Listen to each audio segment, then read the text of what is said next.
Okay, so hi everyone. Thanks for joining us for this event in our Integral Altruism speaker series. I'm pleased to introduce Rufus Pollock. Rufus co-founded Life Itself, an initiative pioneering inter-led social change to renew our civilization's foundations.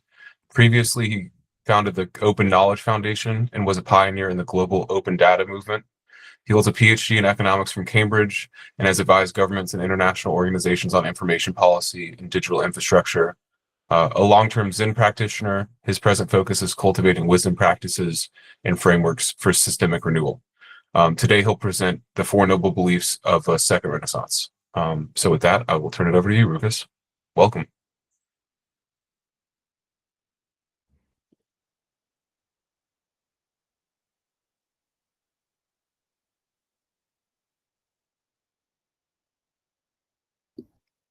I should mute myself. Yeah. Very good. We may also maybe want to just take a moment. I always think it's great to ground and arrive. I don't know, to welcome everyone that has arrived. And part of maybe being in a new news world is that we could take a moment of just arriving wherever we've come from. I can't see everyone. Very welcome, Gordon. Great to see Elisa. Thank you, Jack. Great to see you, Megan, as well. So I don't know, maybe, I don't know if I could like Jack or Finn or someone just to have a timer for a minute. Maybe we could just say like meditation or grounding before we begin, because we could take this in with our heads, which will be great. And yeah, also what we're going to talk about is quite, it's quite strong what we're going to talk about. So yeah, just a moment, maybe if someone is happy to hold the timer for a minute of meditation together. Yeah, sure. I'll start a 2-minute timer. Oh, okay. Oh, you can do it, man. Great.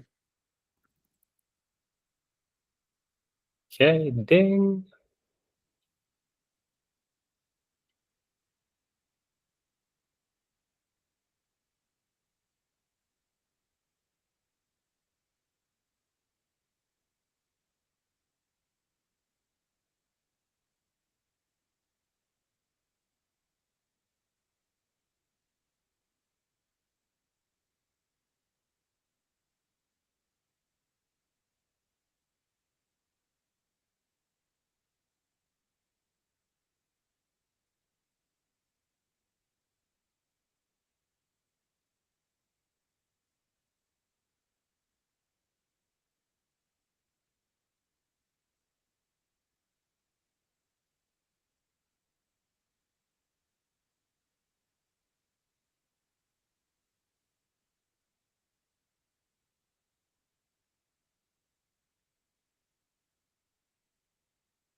Okay, thank you, everyone.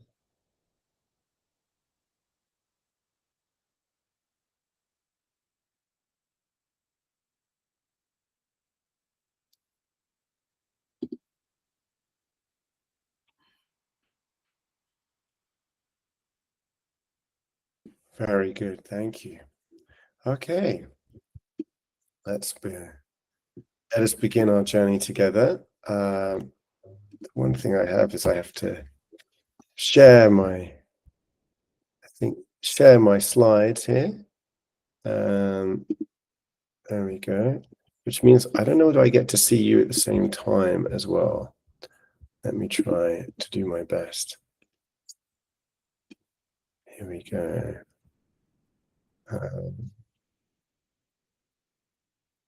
There we go. Let me see if I make this. I go to slideshow. Can I also share my screen for what happens? That should work. Let's see.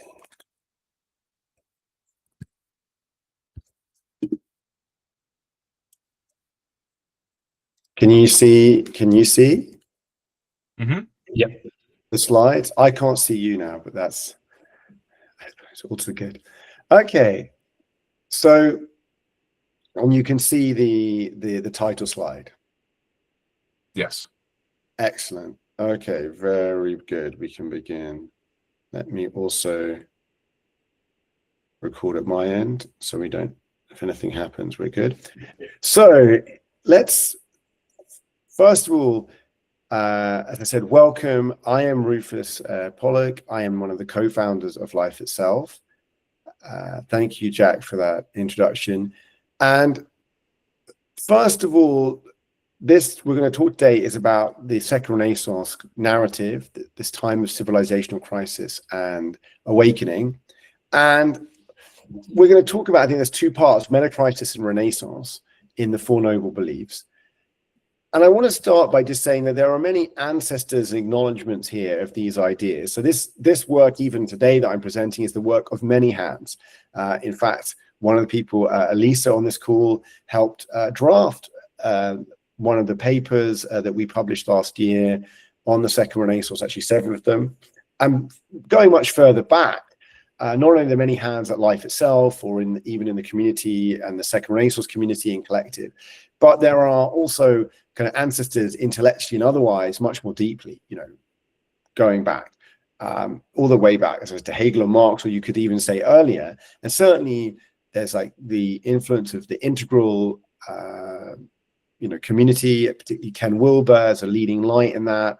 There's Sri Aurobindo's work before that. There's Habermas, there's Gebser, there's all of these people. And there's also Buddhism and other traditions that have really influenced our thinking here. So I just want to say that right at the beginning. There are many people, both proximate and distant, who have contributed to the ideas here. And in many ways, what you have here is a synthesis and an effort of providing a distilled narrative and vision that could guide the start of a movement for civilizational renewal. So first of all, just to say up front, what is the Second Renaissance vision and initiative? So in short, we see our current civilization is crumbling, leading to a period of potential of crisis and potential rebirth, what we could call, and we call, a Second Renaissance, in analogy with the last Renaissance. And there are many terms associated with this idea and this kind of vision. There's meta-modern, there's meta-crisis, there's integral, there's teal, there's liminal web, there's game B, and so on. There's great turning. And there's also, I want to emphasize, the Second Renaissance now is both a vision and it is a community of people who are coming together to make a Second Renaissance happen, if you like, or who are supportive of the idea and want to work together. So there's meetings every Tuesday online. There are local groups in London and Boston and Toronto and elsewhere, and so on and so forth. There's a variety of things happening. There's a conference in December, and so on and so forth.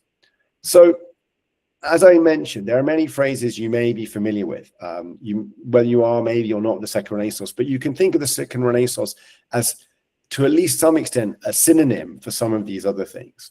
Or at least including parts of them, as we'll see, as key concepts. So, Francisco Varela was one of the first people we knew of who used the term Second Renaissance, talking about the re-encounter with Buddhism and Asian philosophy in general. And the other thing is, why do we use this name? Just as a small comment here at the beginning, because there are downsides of the name as well as positives to the name, somewhat Eurocentric, etc.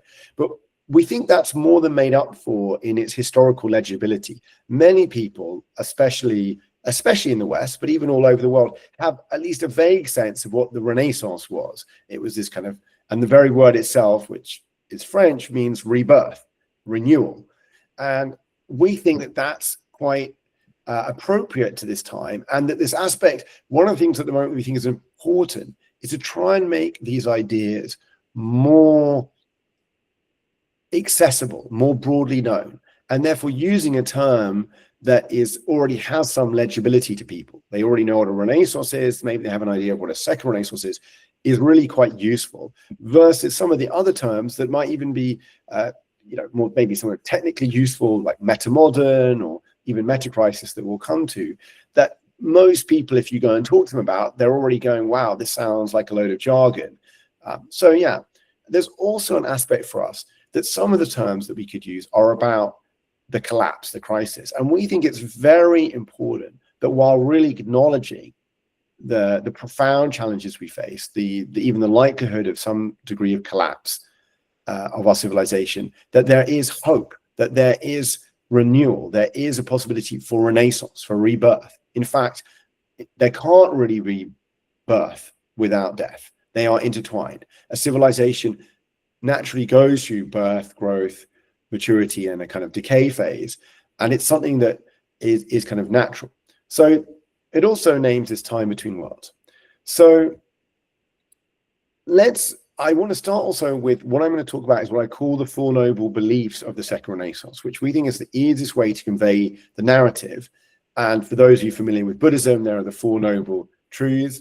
And the reason, though, I think these are really useful as a kind of way of remembering is that they relate to a basic medical or, healing analogy. So on the one hand, there are kind of four stages you could think in medicine.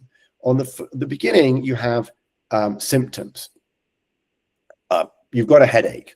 And then the question is, well, why? What is the diagnosis? Is it that you just need to take an aspirin, just got a passing migraine, or actually, do you have brain cancer and you need some other very different treatment? And so the next stage is we want a diagnosis. An accurate diagnosis is really crucial. If we get the diagnosis wrong, everything else is basically going to be wrong. And one of the suggestions we could make here is that quite often today, we are making erroneous diagnoses, or maybe I would say superficial diagnoses. They're not incorrect, but they don't go deep enough.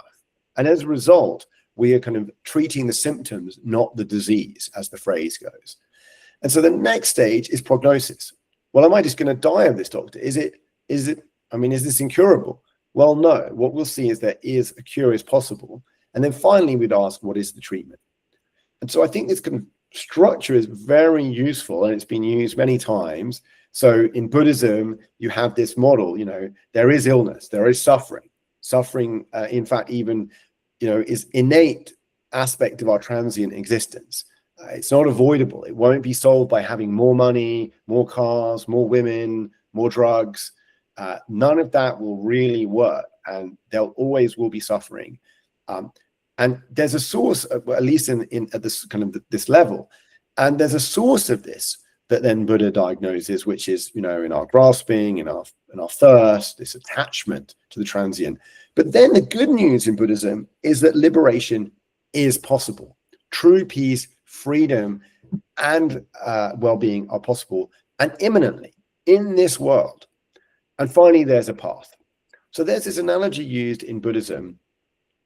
And what we're going to do in the Second Renaissance is we're going to have a similar thing. We're diagnosing not maybe our personal ills, but our civilizational ills. We're trying to say what's going on in our civilization, and particularly what are some of the symptoms we might want to look at that are particularly noticeable? What are their real source? What is the diagnosis? And then what is the prognosis? Are these incurable? Are they treatable? If so, how? So the symptoms we're going to say are what we would call the polycrisis. And I'll come to show out what they are, but there are a variety of things happening right now that we can visibly see. And then we're going to say, well, there is a diagnosis, and we're going to call that our view of the diagnosis, the metacrisis, because we're going to say this is a crisis at the meta layers, the kind of layers beneath, or, the meta parts, which are, in our view, the cultural foundations, in our core views and values, the way we see ourselves. What is a human being? Is it a rational agent? Is it something else? What is important in the world? How does the world work? Our ways of being and knowing. And then we're going to come to a prognosis, which is the hopeful part, which is, yes, things can get better. And at the same time, it's quite likely that there is a kind of breakdown, at least in the medium term. And finally, what is the treatment? Well, and what can we do? So, as I said, the illness, we're witnessing an escalating series of interconnected crises, ecological, political, and social. The source lies in our roots. Well-being is possible, and there's a path to well-being. So I'm not going to spend so much on the first aspect of the noble beliefs, because I think it's one that, at least in this group, I'm not going to need to emphasize so much. In some circumstances, we might spend most of the talk discussing and really establishing that these are really quite serious illnesses, or serious symptoms that we're facing. And, you know, as I said, but we'll spend a little bit of time on this one. So, in short, the first noble belief is that our world shows signs of serious illness, and we are witnessing this escalating series of interconnected crises, ecological, political, and social. And these illnesses are serious. They might even be terminal, like the end of human life or all life on this planet. And the systems of global civilization are risking collapse, resulting in the large-scale destruction of life. An accurate diagnosis is vital. Treating the superficial symptoms won't be enough. We must address the underlying cause. So just to illustrate, this is the ecological crisis. As we could see already by the late 2000s, this is a very famous, obviously, set of the ecological boundaries, which the Rockstrom et al. There was the first publication. There were already 7 boundaries they were assessing, which they thought 3 were crossed. By 2015, they thought 4 were being crossed. And in 2023, they evaluated 9 boundaries, of which 6 were crossed. And, you know, so this is one area where I think we have pretty good evidence of some quite serious things happening. It's getting worse quite rapidly. And this is something that could certainly lead to a catastrophe and possibly even the extinction of all human life. And then there's things from technology, which I know in this kind of audience, if you're coming from a more effective altruism or X-risk background, are very familiar. There's obviously the traditional weapons like nuclear weapons that since they emerged were the first time, you know, in human history we had a technology with which we could destroy ourselves and our habitat. And then we now have things like artificial superintelligence, the kind of Terminator risk, the idea of a takeover by either you know, in a kind of malevolently or simply even by accident, the paperclip machine. There is real risk to human existence and to life on planet Earth. So I could go on. There are several others I could talk about. The meaning crisis. I could talk about other you know, political and social issues, growing, you know, polarization, growing potentially, you know, risk of war between actors and so on. But I just wanted to give a couple of examples here. And what I want to emphasize, though, is these polycrises. What I would say is this, because there are several of these interacting, are really like a symptom cluster. So the way, you know, these different aspects, climate crisis, inequality, war, the mental health crisis, AI risk, they are interacting, some of them. They're escalating, and they're often hard to isolate, but they are symptoms. They're not disconnected, but they're not the root cause either. And for example, here's a classic paper in the polycrisis literature showing, you know, you get these very complex diagrams of how things are interacting. And one of the things we want to come to is that actually, once we start looking at diagnosis, things actually might get a lot simpler. And this is the metaphor we use sometimes of HIV and AIDS. When people first came in with AIDS, they had multiple different, breakdowns in their body. You know, they had an organ failure here, they had pneumonia, they had something else. At the beginning, like, people were just like, what's going on? You know, they just, you know, is it really this that's causing it, or is it this kind of constellation of interacting things? And then when people discovered HIV and saw how it was affecting the immune system, they suddenly had an explanation of this multiple kind of systemic failure of your body that was going on, that in a way was a lot simpler and allowed one to have new avenues for treatment. Suddenly it made sense of what was going on, rather than just being kind of bewildered and overwhelmed by all the different potential, problems that were happening for someone. So let's come to part 2, which is that these symptoms have a deep source.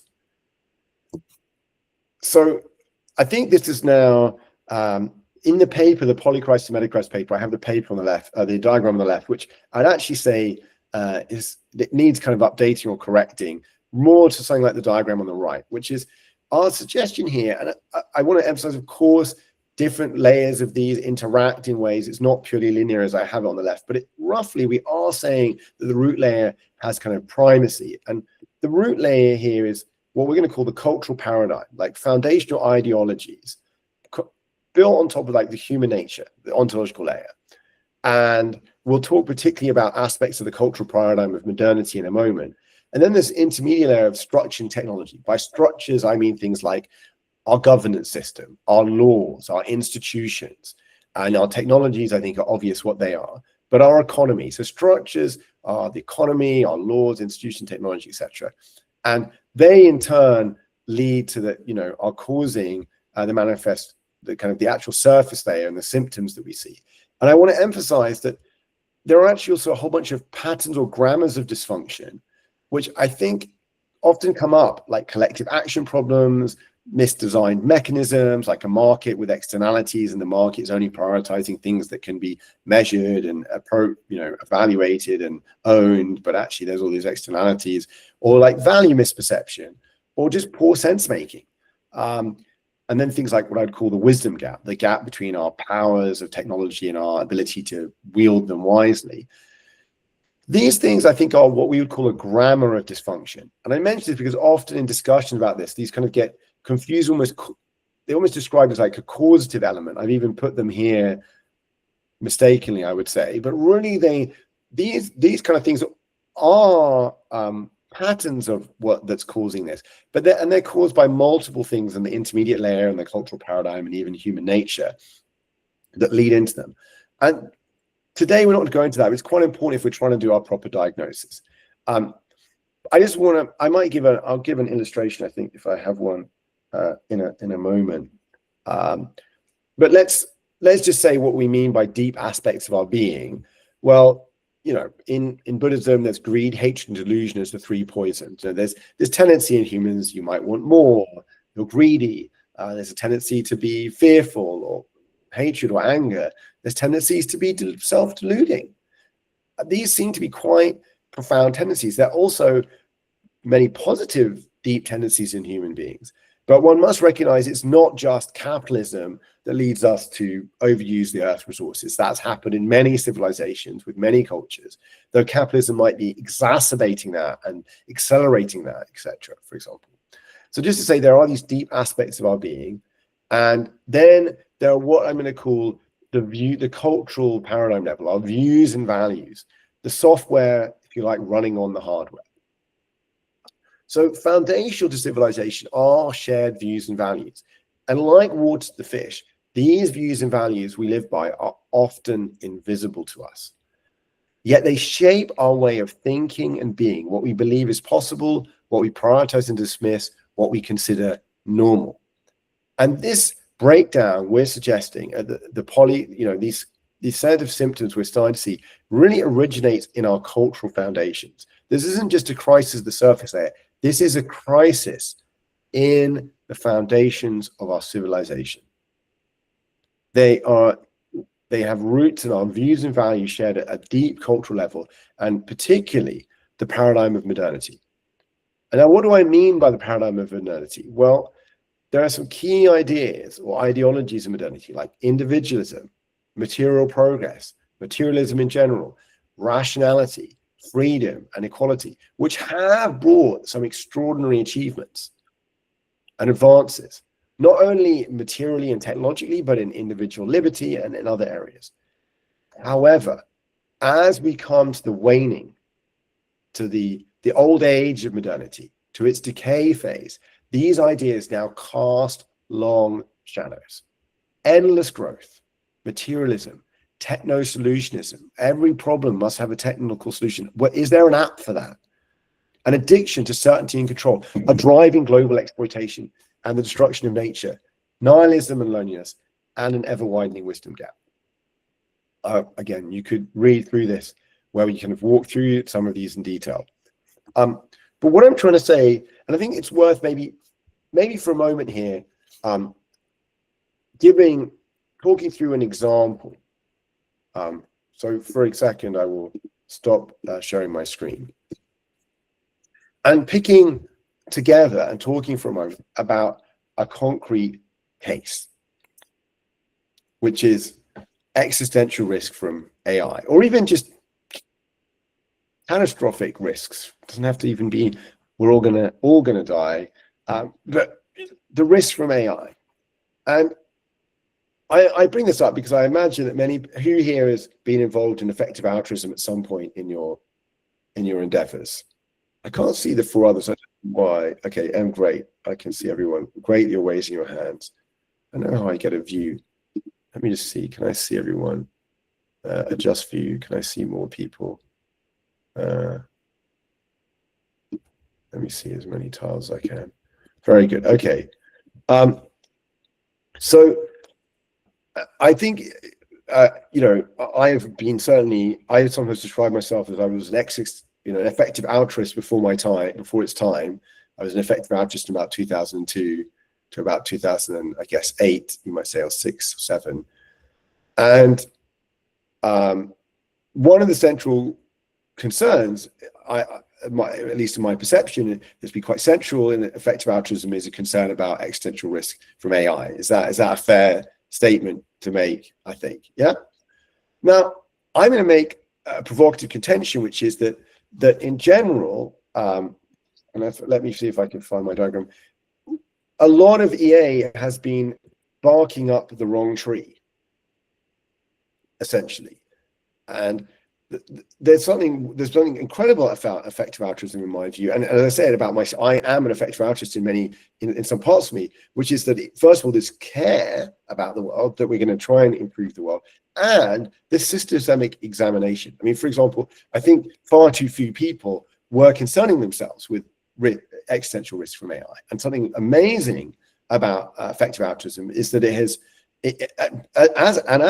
as actually, by the way, an example of movement building, has focused attention on these matters. I mean, and not just AI risk, but obviously nuclear proliferation, the treatment of animals, global inequality, a whole variety of areas, and in a very, I think, wise way. And I think also to say, I think something incredible about the EA community, in my experience, is a level of open-mindedness, a kind of critical open-mindedness, a willingness to kind of question and examine one's own beliefs and try and learn together.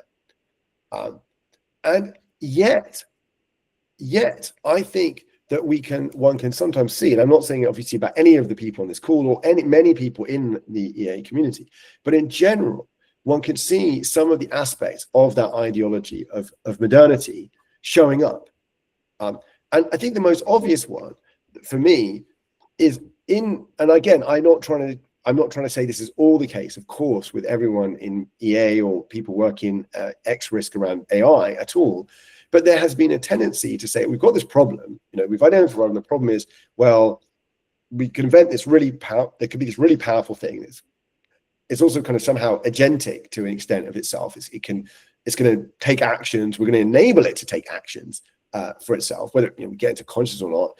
Very, very, very powerful.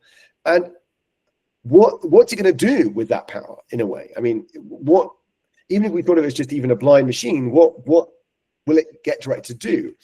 And this is the alignment problem, obviously, right? And we can think of it in Frankenstein. Goes back to most dreams about technology. What will happen? But notice that at least a significant portion of the community and of our world, I mean, it's not just about EA, I said, well, the solution to that is we're gonna solve the alignment problem. We're gonna engineer a solution to this. We're gonna find a technological solution to this problem.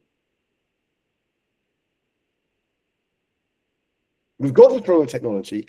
Our problem, and even more, the other obvious problem would be the other obvious thing to do would be to not have this technology happen, not allow it to come into existence, at least until you spent a lot of time thinking about what would happen, right? And I don't know, many people here read Bostrom's Superintelligence book at some point. But I found that book fascinating because you read the book and Boston spends chapter after chapter telling you how the alignment problem is basically not solvable, or it's very, or it's certainly very risky, right? It's unlike most other learning problems. If you get it wrong, you only have one shot. In theory, you get it wrong, and you don't solve the alignment problem, and there is your super intelligent there. We all die. You get it wrong, right? And so it's a one-shot game. I mean, Elisa makes this point a lot as well. It's a one-shot game. He gives a whole book about why you might get it wrong and, all kinds of reasons and then what happened. And then at the end of the book, he basically says, he talks briefly about collective action, about what you might do politically and socially to stop the emergence of, and he kind of dismisses it. Just says, that's not possible. Collective action and regulation are not possible. So you should give me money at the, Future of Humanity Institute to work on the alignment problem. I mean, that's how the book, I'm caricaturing, but the book somewhat ends like that. And the major analogy at the beginning of the book is not let's get together and form a political movement to stop our owl, to get our owl out of the nest. It's like, let's form a small group where we'll work on owl taming. Just to take the people familiar with the metaphor at the beginning of that book. It's like, let's work on owl taming. We won't work on movement building in the sparrow nest, right? Now, that just viewpoint on what is possible. The collective action, for example, doesn't work, but technology does, that engineering solutions work, politics doesn't, is an ideology. It's a belief. Now, you might argue it's based on some kind of facts, but I will say to you that that's, in my experience, far more dubious. There isn't a lot of data or evidence that you're based on. Now, you can have reasoned debate about it. I'm just trying to explain. So if we went back, let me see one thing I'm trying to find here. There we are. Let me just see if I have it.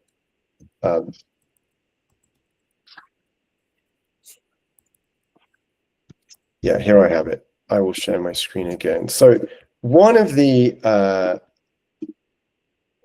things I would say is that is it working? Can you see my screen? Indeed. Okay, great.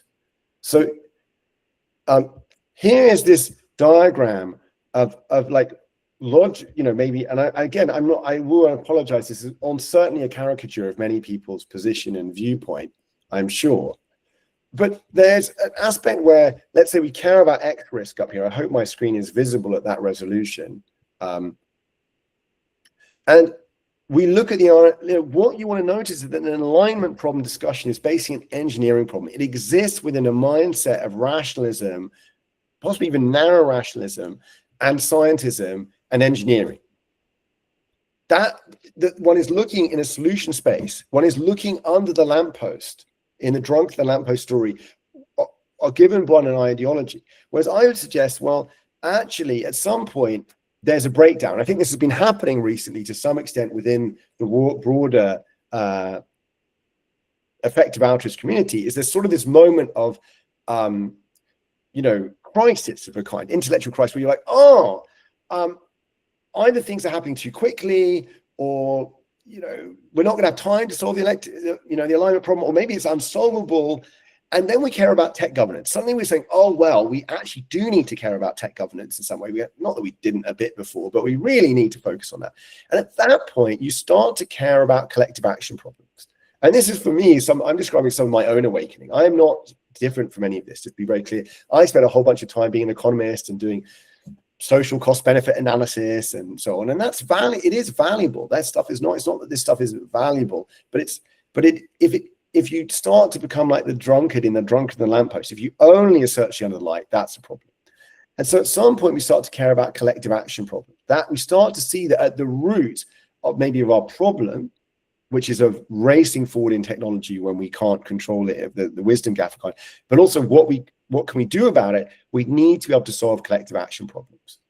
And at that point, and I don't know whether my screen, I don't know if I can click in here even more clearly, which is, if you realize this is a collective action problem at a planetary scale, dealing with, existential tech that could destroy us. It becomes a planetary collective action problem.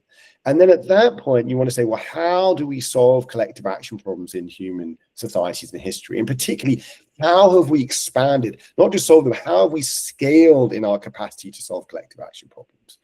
And I would suggest, and this is a much longer discussion than today, that we have done that by a breakthrough in views and values, shift in our cultural paradigm that has enlarged the zone of concern of who we care about in part, and a variety of other things. And in that leads you to caring about cultural evolution. And that leads you to caring about vanguard development and multi-dimensional inner development. And that leads you to care about inner development, memetics, and movement building, and a whole bunch of things. So what I'm trying to say in all of this is that I've just picked one area that I am suggesting that you can see both our ideology of modernity shaping our response to these kind of problems, as well as causing those problems, and that in this case, as we correctly diagnose the illness and the treatment, as we start to see, this is a collective action problem really at its root, and and it's a collective action problem also related to our ideology of how we address things. Well, how do we go beyond that? Well, we need cultural evolution. And the good news, the wonderful news, is that we have done that in human history. If I'm back here, which is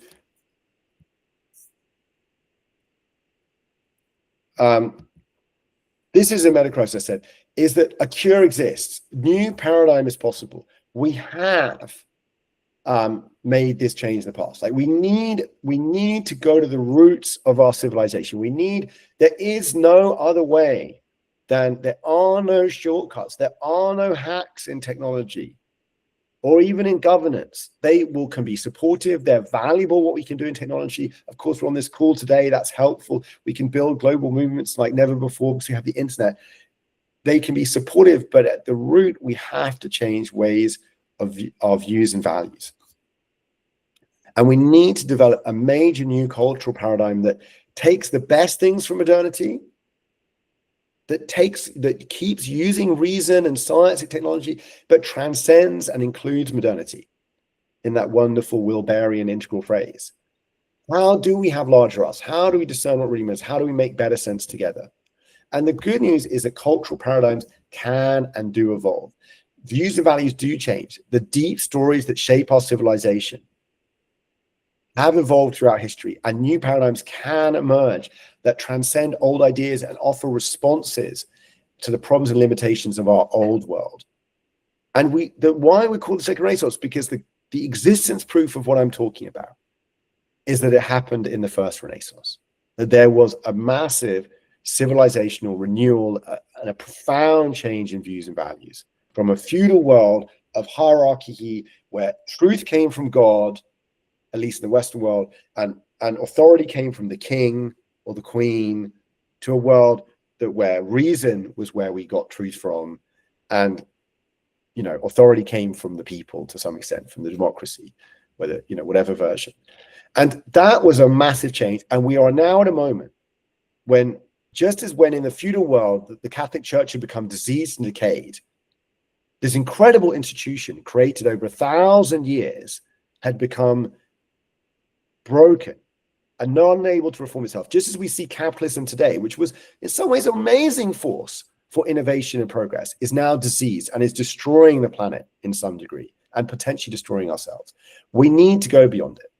So just to say, I won't go too much, but human beings can and do evolve. We have quite a lot of emerging evidence on cultural evolution. I can't recommend enough Joseph Henrich's The Weirdest People in the World, which is basically a book about cultural evolution. And then there's Norbert Elias, and there's a whole bunch of work. And then on the right, we have some of the pioneers of modern developmental psychology, Piaget, Kurt Fischer, Theo Dawson, and others. And the good news is this can happen. Now, I want to emphasize that there is darkness potentially before dawn. There may be collapse before there is renewal. I hope not, but we also have to be realistic and plan on both cases. We want to plant seeds for the future world, even if they're difficult to reform. And we need a new regenerative paradigm. Now, I'm just going to say, we think something is emerging. You can feel it. The fact I'm on this call with you, something is happening here, even if we don't know quite what it is, as per the Bob Dylan song.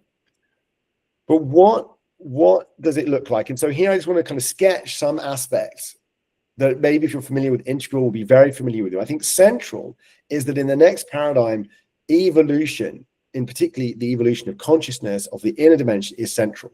Inner growth is prioritized over material growth, and a recognition of our potential to consciously evolve collectively and personally in multiple dimensions, to wake up, grow up, clean up, and show up.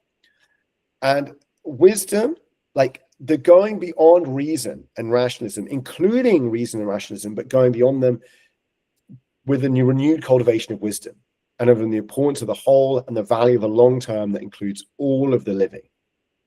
Into being, a term that comes from incredible Zen master Thich Nhat Hanh, of seeing clearly our profoundly interdependent relationship to each other and the planet in a way that is regenerative, ecological, and connecting. And finally, spirituality and religion, reintegrating them in some ways.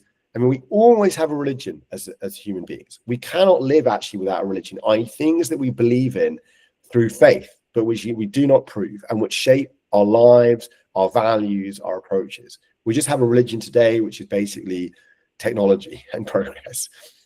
And finally, beyond capitalism and socialism, we want a new economic system grounded in new ways to assess value.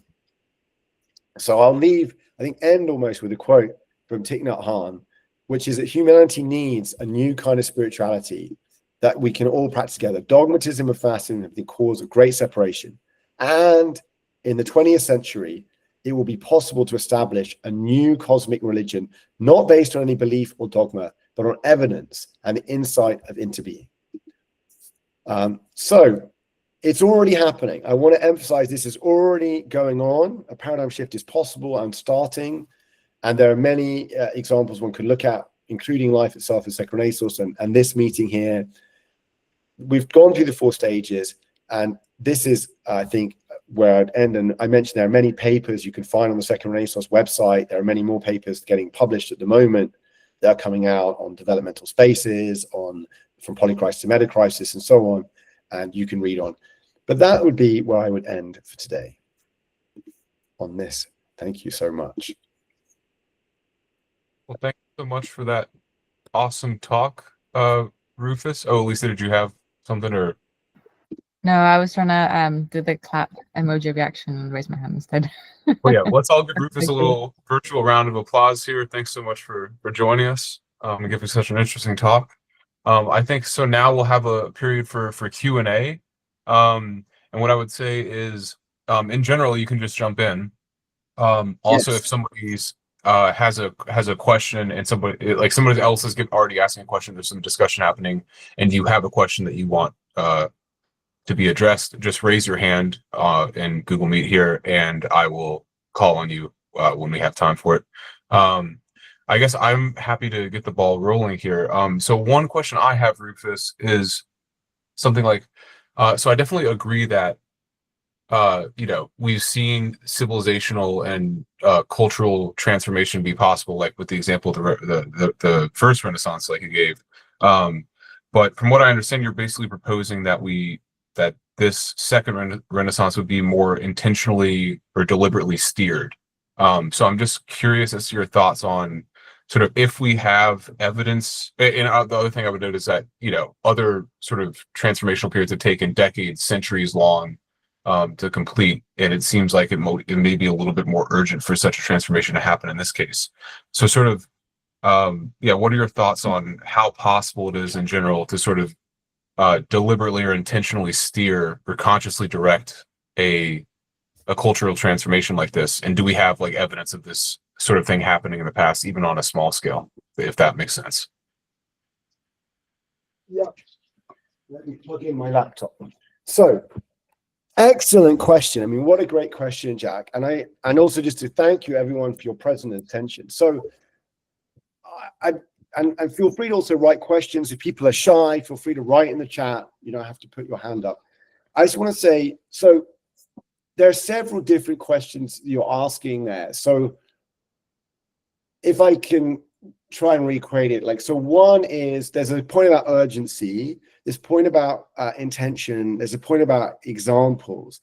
I mean, I picked the last Renaissance just because it's on the scale of a cultural paradigm change. But I think there are many shifts in more recent times that are maybe even more conscious and are pretty significant. I mean, one classic example would be the ending of legal slavery, just even in the UK, but then around the world. I'm emphasizing legal slavery, which is a huge thing. I mean, throughout previous human history, most societies had permitted slavery. And I emphasize legal slavery because that means the society is actually sanctioning, actually saying, this is okay, this is acceptable, we're actually going to legally, create the status of slavery or something like that. And that was a huge change. And it was brought about, and it wasn't just, it manifested ultimately, by the way, in a legal change, right? In an act of the Parliament in the UK, and after the Civil War, constitutional amendment in the United States, or and other things in other countries. But it started obviously in views and values, in a shift of like, well, no, these people are the same as us, or they are, and that was a very big deal. I mean, you go back to ancient Greeks, you've still got kind of democracy, but the estimate is that a third of Athens were slaves. It was a democracy of citizens, not of all people. And Aristotle famously writes, it's just slavery is natural. There are people who are born to be slaves. So I just want to kind of acknowledge the profundity of that shift, and it's a shift that I would say is reflective of modernity in general. If and you go back and you read your Henrich, but it culminates in, at least there are people who are consciously making an effort to manifest that, starting groups of Quakers, and then Wilberforce, and all these things. And then obviously in recent times there's gay rights. I think in our living lifetime there's been this profound shift in many societies around the world, where you go back a century, being homosexual or whatever, or gay in general, was illegal. I mean, you could get in very serious trouble, and that in many places no longer the case. That is an extraordinary, I would say, positive achievement, and that has happened through intentional, conscious effort. And I want to emphasize that while it can sometimes seem like the effort is like to pass some law, I think a lot of the effort often initially is of a kind of cultural evolution, of a mimetic effort to shift views and values. And that then obviously once you get to sort of kind of close to a majority, you can then actually enact legislation. I also want to emphasize something about this, that the avalanche nature of it, that in general there's both a reason why changes in cultural values, particularly when they kind of spread in a contagious kind of way, and they're also cumulative. Like, it's quite difficult to think differently than people around you in your core ways. If you think that being successful kind of materially is really important, and your parents think that, it's quite difficult to not pursue that. And I say that as like, I would say that about my own parents. My parents weren't maybe material, but my father, I think, were really loving to me. They were not, they were really great to me, parents. And yet, I think it was clear to me that there was a kind of vision of conventional success of a certain kind that my parents expected of me, which was, being a doctor or a lawyer or an academic or, whatever it was. And that's really hard to escape from. But when you start being in a group where you're different from most other people is really hard. But when there starts to be a set of other people who are kind of like you can kind of switch, right? And then once that group's getting bigger, it can switch quite quickly. So there's this kind of contagion aspect. So anyway, just to answer your question, there are examples of this happening, I think, more recently and more consciously. But I do think in terms of this deep paradigmatic, this would be the first time in human history when this could be consciously. And I don't like to say steered. I think cultivated, nurtured. I just think that even the language matters, which is it's not going to be engineered. We're not going to do cultural engineering. We're going to do cultural gardening. We're going to do cultural cultivation. We're going to be like, and I love this metaphor in Buddhism of like, I've got seeds in me, in my store consciousness, deep in me of love and of hate. of mindfulness and laziness. And they're all there. And I can choose somewhat, to some degree at least, I can choose to what seeds I cultivate. And so I think this is an aspect that we're trying to be wise and skillful cultural gardeners in a way. And that brings me to the last point, which is, I think, very, really, really important about these issues, which is about urgency. Now, this is, if you read, I know I'll put it in the chat, but there's this kind of evolving effective altruism. Just to say, I've been involved in trying to kind of connect with the effective altruism movement since at least 2017, 2018. And I, you know, I would say a not too secret mission is to have a whole bunch of people, a bridge from effective altruism, or even a subset of effective altruism that's kind of evolving itself in a way, and you know, still connected with the broader effective altruism movement, but kind of moving in this more direction. I'd say, you know, from reason to wisdom, for example, from, you know, effective altruism to pragmatic utopianism, as I would put it. Now, a metaphor I use a lot is the drunk in the lamppost. So that I don't know if people, maybe everyone knows that story. The story is, I tell the story for a reason, to do with the urgency, right? If you can work out in advance why I'm telling it, well done for you. So there's a story. One day, you know, you're late at night, you're going home, and this is, you've got to imagine this, the old days where people have keys more than they maybe do now, but they have keys. You meet a guy under a lamppost. He's a little bit worse to wear for drink, and he's kind of going around, and you feel kind of sympathetic. So after a few minutes, you say to him, "Hey, what are you doing?" And he's like, "Oh, I've lost my keys. I'm looking for them. I dropped them." You start looking with him, and you look all under this lamppost, and you're like, about, you know, 10 minutes, you're like, they're really not here. You say to him, "Look, I really don't think your keys are here. Where, can you tell me, where did you last, you know, where did you drop them, do you think?" You know, he's like, "Oh, back up there."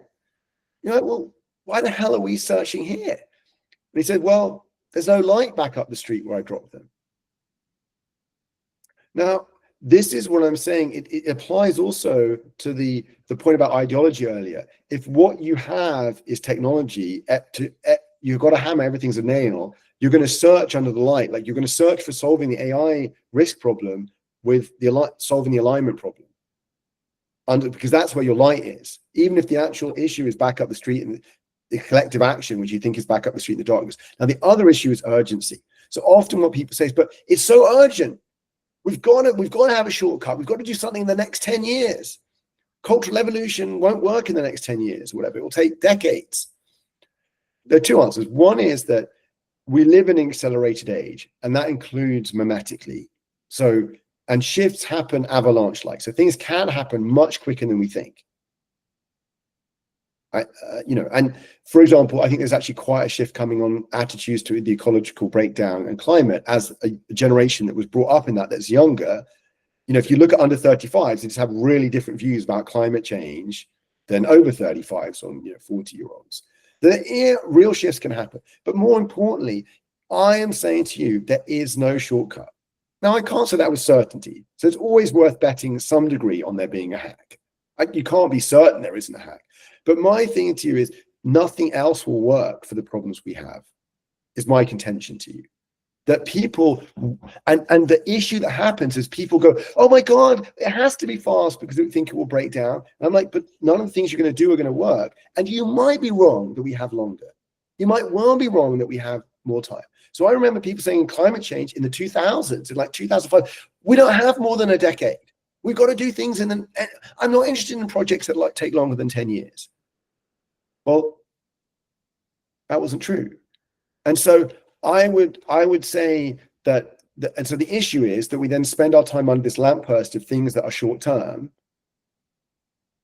and we should work on the longer term stuff, the cultural evolution. So that's the metaphor of the drunk in the lamppost. And, you know, it's why we have a new podcast series coming out called Over the Mountains. You can be early subscribers to overthemountains.substack.com. And the metaphor there, to end on this point, to really drive home about shortcuts and the drunk in the lamppost, is how people have seen Lord of the Rings here, I assume. And there's a point they're going over the mountains, right? That's the way to the Mount Doom. And it's like really hard. And Saruman is like sending snow and ice. They're like, we can't do it, guys. And one of them says, I think it's the like, there's this shortcut. We could go through the mountains. There's this kind of hack. There's a tunnel, you know, there's the halls, and that's what we'll do. As you know, that goes badly wrong. Now, frankly, if it had been a realistic book, Gandalf would not have got resurrected. Gandalf would have been taken out by the Balrog, and that would have been game over in any realistic book. And that's our tendency in our society today. We're like, oh, it's too hard. There will be a tech hack. Climate change, we'll have a breakthrough in solar and batteries. Or, you know, we'll have AI. I literally, like many AI companies say, we need AI because that's how we'll solve the climate crisis. I don't know if you quite get sometimes the potential ludicrousness of that, which is it's kind of like the source of prejudice. We'll unleash even more technology. We have no idea what effects it will have in the pursuit of like solving. So we've already got out of control spells. Let's unleash an even more powerful spell and see if it solves stuff. So anyway, that I've not been short in answering your question, but that's basically the answer, which is there is no other choice. We must go over the mountains of collective action and cultural revolution.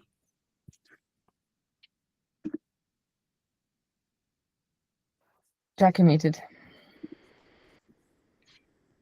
Oh, I said thanks so much for the very in-depth response to Rufus. I really appreciate it. It made a lot of sense to me. I think Elisa has her hand raised with the question here. Yep. So, and I will unfortunately have to go in a couple of minutes, but I have a question that I think dovetails quite well. Rufus, if you were, assuming that the major EA funders were more on board with Second Renaissance and you were advising them, I'm curious, A, how you would advise them in terms of how they should evaluate grants, and also just what kinds of things to fund. Well, what they should fund, I mean, I've written up stuff on this, but I mean, obviously they should fund more cultural evolution type work. I mean, there's a great even piece, I think, I'm now having a mind blank. The person who's doing a whole bunch of regenerative bioregional stuff at the moment, who kind of gave up on cultural evolution a little bit, but he was like, had $1 billion funding proposal of what you'd fund. I mean, just to be really concrete, you'd fund experiments, you'd fund like how do views and values change? You'd run cultural evolution labs in different cities and countries. There's a variety of things that you do. You do a whole bunch of research about like intentional communities, I would suspect, and other things like that. You'd also research religion in a much more serious way. I think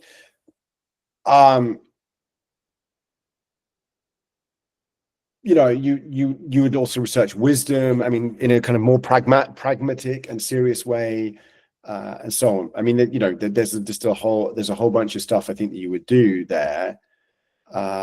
You would also fund what is brilliant, I think, in effective altruism that I just see is like in terms of the infrastructure of the movement of VAs, like it funds like events, you do all this kind of movement building. It's very, you fund events, you fund fellowships, you fund people to meet each other, you do all this stuff that's really smart. I mean, mainly open philanthropy. I've actually got a little mini project trying to understand where the sociology of EA and where all the funding comes from, but a lot of it seems to come from open philanthropy. But I have to say something, which is I'm hopeful, and we only need maybe one billionaire or whatever it is to kind of switch.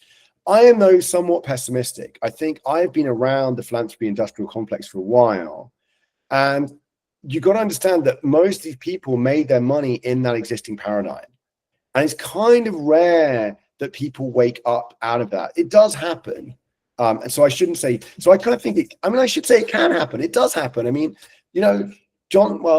people, they can get into psychedelics and spiritual stuff, but I don't know whether they can really question the foundations of their own wealth as powerfully. I don't know. And I don't know for myself. I mean, I'm not saying my wealth, but like in the sense of like, can I, how well can one underpin, when one's being said, but I think we should try. I think we should, one of the things I think very valuable at the moment, and not just to like high net worth people or, funders, but I think it's worth going to them and trying to set out the case I'm setting out here, maybe in even a more rigorous, EA style way, would be quite powerful. And I think, so I think that, and I know you have to go, and there's a much longer piece there.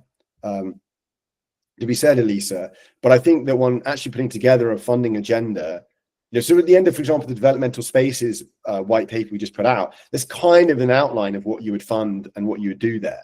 And certainly, I could say, what would I fund if I had $1 million? What would I fund if I had 10 million? What would I fund if I had $1 billion there? But I think the classic, research and think tanks, which goes on EA, movement building and actual experiments around cultural evolution and intentional groups would be good. And basically building a movement. We're trying to build, what we want to do here is start a movement. I mean, EA is amazing in that is example of building quite an amazing movement in about 20 years that is impacting loads of people in an amazing positive way. I mean, it is amazing. I'm really inspired by effective altruism in general and integral altruism. So yeah, I hope that's the beginning of an answer. Nice, thank you very much. And yeah, I have to go, but thanks for the talk, Rufus. Good to see you.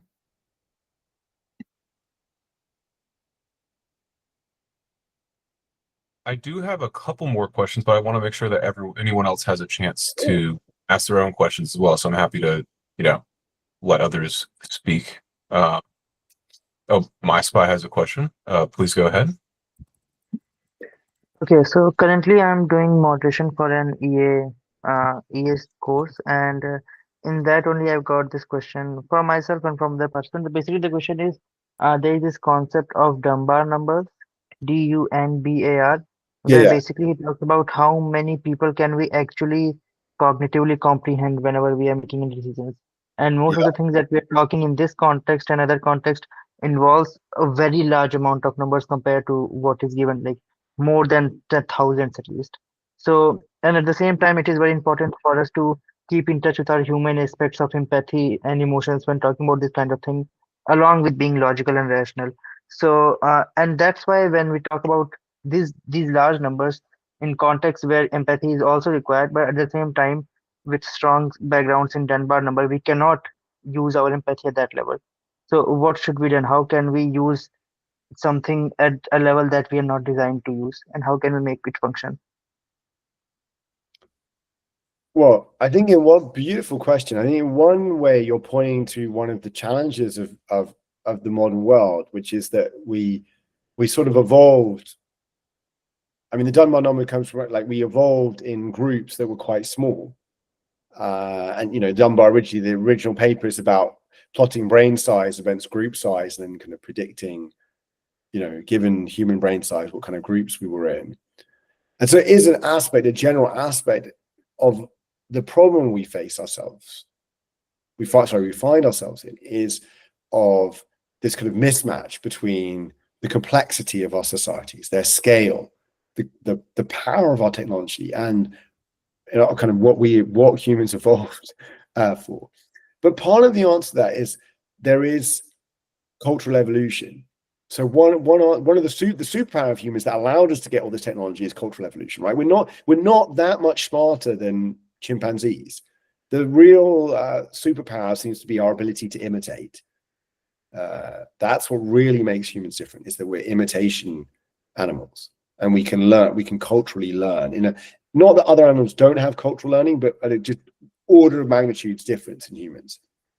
And so one of those things is we don't just have, we can learn empathy in a certain way and care that isn't maybe always just directly emotionally based. It's emotionally based in the experience we have with our family and the parents, people around us. But for example, when we have these religions like Christianity come along, or Islam or Buddhism, like these axial religions that developed like about 2,000, 2,500 years ago, 1,500 years ago, they basically did this sort of hijacking, right? Like our core being, we have this idea of caring for our family, right? That's kind of inbuilt. There's this like love for your children, because if you even want for evolutionary biology reasons, I would say for even more transcendent reasons, but take either story. And what we've done in human society is kind of grafted onto that through kind of cultural, innovation. Caring, like I pretend you're my brother or sister. I pretend Megan is my sister, or you're my sister, or Jack's my brother. We even use those terms, like in the French Revolution, we're all fraternité, brotherhood. And so in Christianity, for example, we created this group that I care for all Christians. I care for all Christians, or I care for all people who are Muslim, or I care for all people who are Buddhist, or in Buddhism, I care for all living beings in some way. My ideal as a bodhisattva is to save all beings. So there's these ways that as human beings, we developed, often through religion, ways of caring for larger groups. Or we did it in nationalism. I will die. I will go into battle and die for someone I maybe never met, but who is in my nation. Now, there can be just very destructive elements of that, obviously, in warfare, but in a bigger sense, it creates a bigger us. It creates a larger us. And so at the end of this, I mean, a point about AI, I'll make a subtle point, I think, in general, we at this moment, I think to survive as species, need to move to a planetary scale of caring, at least of humans. I would prefer to for animals in the ecosphere too, but certainly all humans. Now, mostly we've done that in the past. Ironically, like I would say the engine has been conflict. The method has often been religion. It's not always been conflict, but that's been a big engine, is that we have conflicting groups and they need to grow, and they basically invent some psychotechnology. And there's a very good example of this in Herrich's book about the Ilahita, which is this tribe in Papua New Guinea, doing this, where they have a religious innovation because they're threatened by another tribe and they need to kind of basically defend themselves. And you could also read, Peter Turchin on Ultra Society, the basically cutting edge of cultural evolution research. Now, what is the opportunity of AI? In one way. So climate change is very hard to organize around because it's distant, it's difficult to understand, but everyone gets AI risk. Your mother, your sister, your nephew, they can watch the Terminator movie and they understand.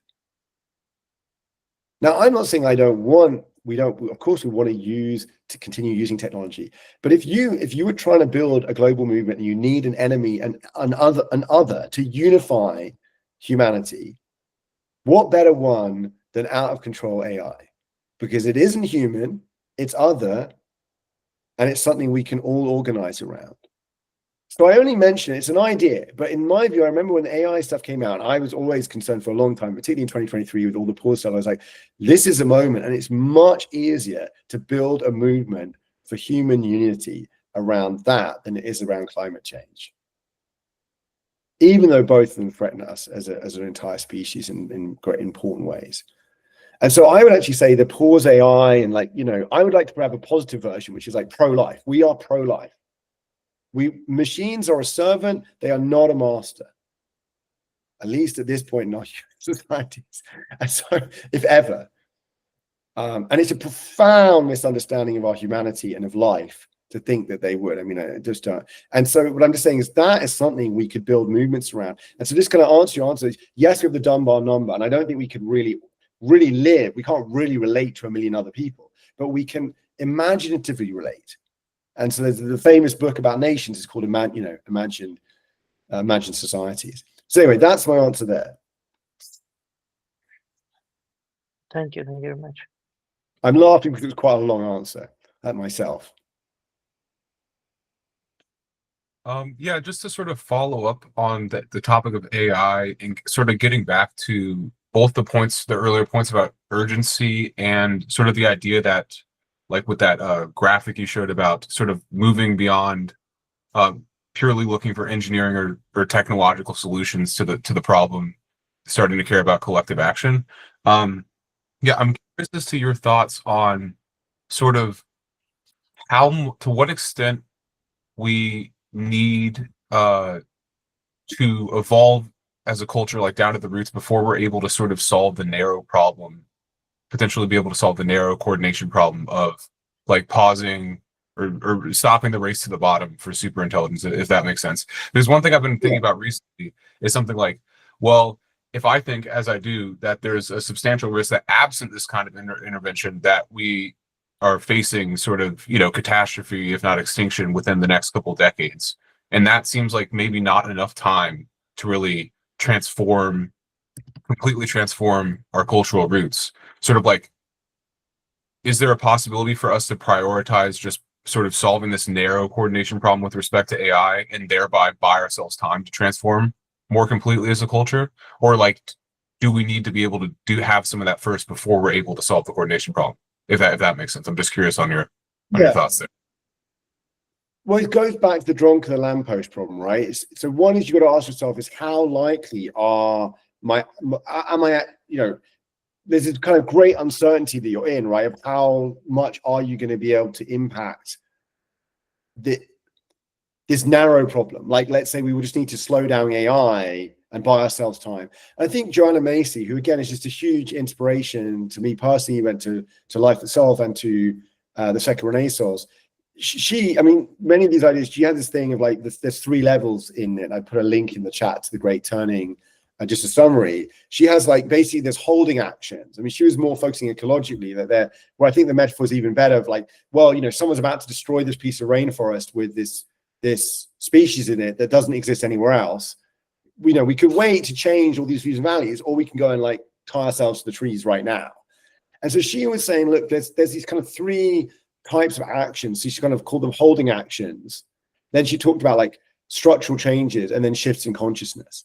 And I'm of course, it's not like totally either or in life that you can't do holding actions. Of course, there are some holding actions we should try doing. And I've done in my life, and you know, one goes on doing. I guess what I've noticed though, more strongly, and I'm saying more strongly, is, you know, it's a kind of percentage thing. So if one was saying, okay, in the X-risk guys, like, listen, you know, maybe the alignment problem is solvable. You know, who knows? I mean, it seems really unlikely, but our evaluation is kind of a 1%er. So really 1% of our effort should be spent on that, right? But, you know, like, let's say you go to OpenAI, or whoever these people, I mean, I'm not saying even in EA, but, you know, their safety team is basically mostly focused on the alignment problem. They don't have a team dedicated to cultural evolution. And like, oh, we're going to actually dedicate a team to governing ourselves, to like, you know, advocating for like better governance from the government. No, they basically, if they have a governance team, it's probably a policy team that's trying to allow them to do more stuff, right? Not go slower.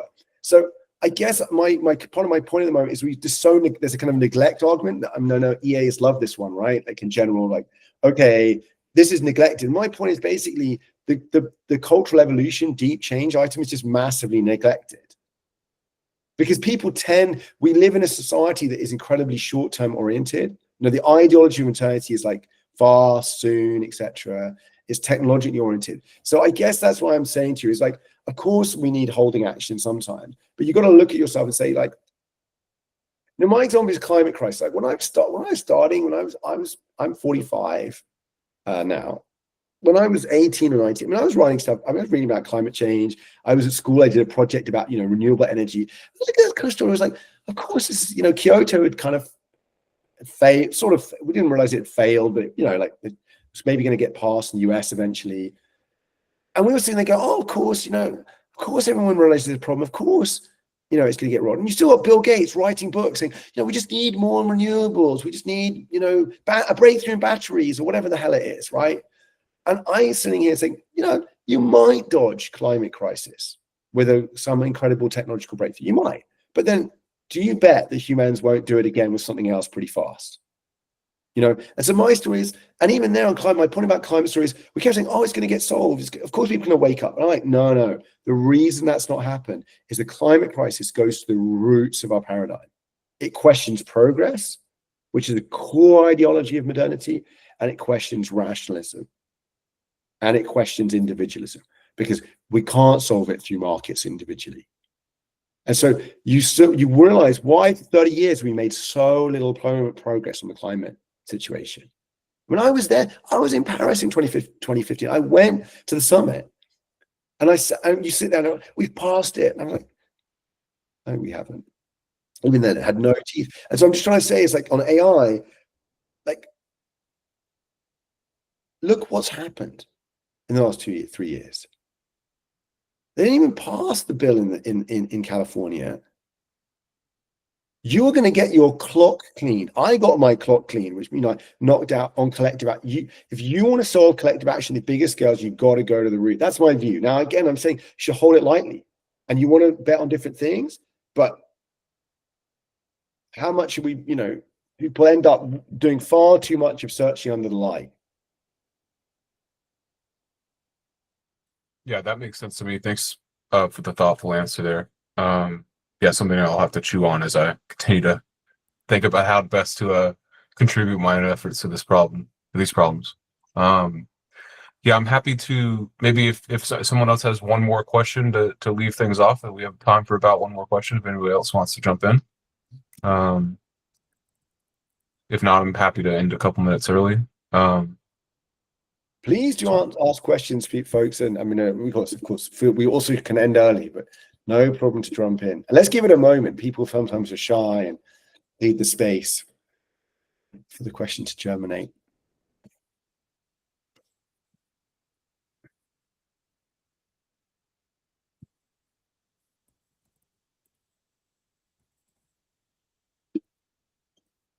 I'm gonna make one other comment also, which is what I hope people will ask questions. Is also the hard thing about hard things. So I'm here giving a talk with a bunch of ideas, and basically that's the easy part, right? It turns out in this that it transferring into our deep views and values and our behavior is much more difficult. So, for example, I could sit and say, we need to go beyond individuality, and we know we need to become more collective, and we need to be, we've not only we've got problems of loneliness, but we can't act together on things. And then, like Finn right here on this call is in the Life Itself hub, Riverside hub in Bergerac, and we live together for a month or a few months. And boy, you talk about interbeing, you talk about collective, but well, how come all the towels are not getting washed or something, or they're getting moldy or whatever it is?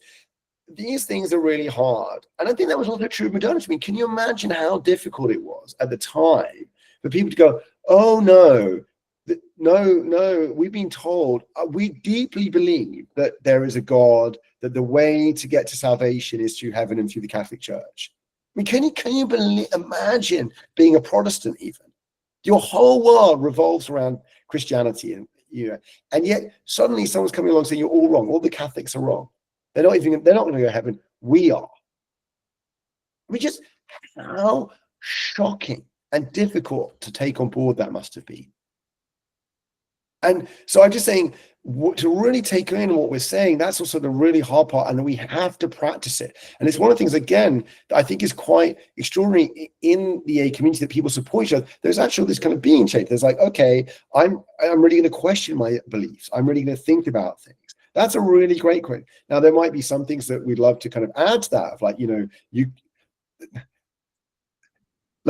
of narrow rationalism actually cuts you off from some of the things that are really true and deep and true, and so on. But I'm just trying to say there's something very brilliant there in creating, and what I'm trying to also get at is I don't think people are always convinced in the EA community because of an argument. In a way, there's something actually much more subtle going on in the way we transmit belief to each other in a positive way. What I see is that, effective altruism is a community, for example. I just give an example. And really, people knowing a lot of their friends are in the community, and they all, hang out. And that's something quite marvelous and quite extraordinary. And I don't think people are always just convinced by the reasons in it.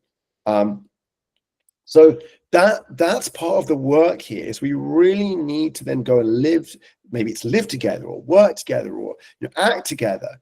That is how a new views and values come into being and get transmitted. Yeah, that actually reminds me of another question that I did have about sort of that how, or sort of the fourth noble belief. Something like, so in Buddhism, right, the fourth noble truth sort of prescribes a path which is elaborated in terms of like the Eightfold Path, Yes. which prescribes specific practices that like anybody can start tomorrow. So when, if I recall correctly, when you talked briefly about in the presentation about the fourth belief, you said something like transformation is possible and happening. But I'm just curious to hear a little bit more about sort of what are the specific things that people can or should be working on if they want to help usher in a second Renaissance. And perhaps like your work on developmental spaces points to this. But if I remember correctly from looking through that white paper, there was something like a point about like there still is a need to develop sort of the handbooks or the toolkits and the practices there. Yes. Yeah, it's just yeah, for someone who like wants to get involved and help ushering in the second Renaissance like tomorrow, like what are the things that we should be doing there? Yeah, and ushering in a new paradigm, whatever, and this is a great question. So what can we do? I mean, first at the strategic level, in the second Renaissance white paper, the second one, I think we say there's two things that roughly happen. And again, this is a hypothesis. I think there are many paths to a new paradigm that can complement each other. One I would say though is new paradigms emerge. I think there's two common reactions. One is there are kind of pockets of where there's experimentation and kind of density of this new paradigm. So you think of like Florence in the Renaissance, or even San Francisco in the last, 60 years ago. Like there's this dense place where a whole bunch of like techno-capitalism is emerging, right? So it doesn't normally happen everywhere all at once. And so one is we want to cultivate more of those pockets. And those pockets, I think, have two features in the paper that we say. One is that they are engaged in a development of a kind consciously, because that's these crucial capacities we need to transcend and include modernity and kind of solve some of the polarities we witness today. Like, we don't want to go back to the tribe, but we know we need to go beyond individualism. Well, what does that look like? Again, you see this integral. I mean, Wilbur will talk about this. Like, oh, we need to do these various things. Like, we want to be, trans-rational. How do you actually do that? We don't really know. So we want to go and experiment quite a bit. And I could point to certain practice. There's incredible Thomas Sininger, who's sadly just passed away, and Elizabeth DeVold, and others who are experimenting with what they call emergent dialogue, like ways to sort of still be discussing things, discussing even, practical questions or scientific question or whatever, but in the space of kind of meditation and emergent dialogue. But how do we really go trans-individuate?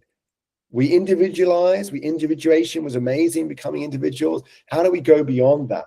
And so I'm just saying is we need these pockets of experimentation and where we're pioneering this new culture, the views and values. On the other hand, if you just have these individual pockets, well, you just have a bunch of pockets. You need them kind of network together. And one thing that supports that is the development of a movement or movements. So that's why the second Renaissance, but there might be other movements, as a way, but which are kind of have this new paradigm thinking. So I'm thinking of pockets these pockets are engaged in conscious, inner development, conscious cultural evolution, and they're committed to a bigger vision, like the second Renaissance or whatever they call it. They call it the Great Turning, or they call it integral, or whatever they call it. Those are aspects, and there's this movement. And so I think that's one thing. Now, the question then you ask right now is, hey, just a very simple thing.